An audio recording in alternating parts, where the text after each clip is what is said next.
दरम्यान Donald Trump यांच्या tariff निर्णयाला मोठा धक्का बसलाय, कारण टॅरिफ निर्णयाला अमेरिकन न्यायालयानं स्थगिती दिलेली आहे.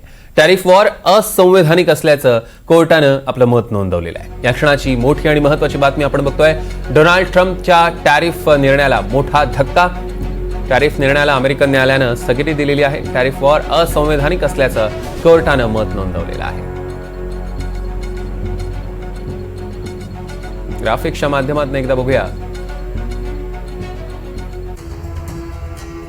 एप्रिलमध्ये ट्रम्प यांनी अमेरिकेतनं कमी वस्तू खरेदी करणाऱ्या परंतु जास्त निर्यात करणाऱ्या देशातील वस्तूंवर मोठ्या प्रमाणात कर लादले. हा निर्णय व्यापार तूट कमी करण्याच्या उद्देशानं असल्याचं म्हटलं जात होतं. अमेरिकन व्यावसायिकांनी आणि अनेक राज्य सरकारांनी या निर्णयाला कायदेशीर आव्हान दिलं. अमेरिकन संविधानानुसार परकीय व्यापार धोरण ठरवण्याचा अधिकार केवळ काँग्रेसकडे, राष्ट्रपतींना नाही. ट्रम्प यांनी लादलेले शुल्क ही खरी आणीबाणी नाही.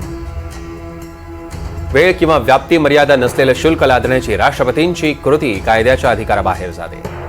आंतरराष्ट्रीय आपत्कालीन आर्थिक शक्ती कायदा ट्रम्प यांना इतका अमर्याद अधिकार देत नाही. हा निर्णय 2 महत्त्वाच्या प्रकरणांमध्ये आला. एक, अमेरिकन लघु व्यवसायांच्या गटानं याचिका दाखल केली आणि दुसरी 12 डेमोक्रॅटिक राज्यांच्या अटॉर्नी जनरलनं याचिका दाखल केली. याचिकाकर्त्यांनी असा युक्तिवाद केला की IEEPA वापरून जागतिक स्तरावर शुल्क लादणं ट्रम्पच्या अधिकार क्षेत्राबाहेर आहे. ट्रम्प प्रशासन या निर्णयाला US court of appeal for the federal सर्किटमध्ये आव्हान देऊ शकतं आणि गरज पडल्यास हे प्रकरण सर्वोच्च न्यायालयात जाऊ शकतं. ट्रम्प यांच्या टॅरिफ धोरणाला बेकायदेशीर घोषित करण्याची ही पहिलीच वेळ आहे.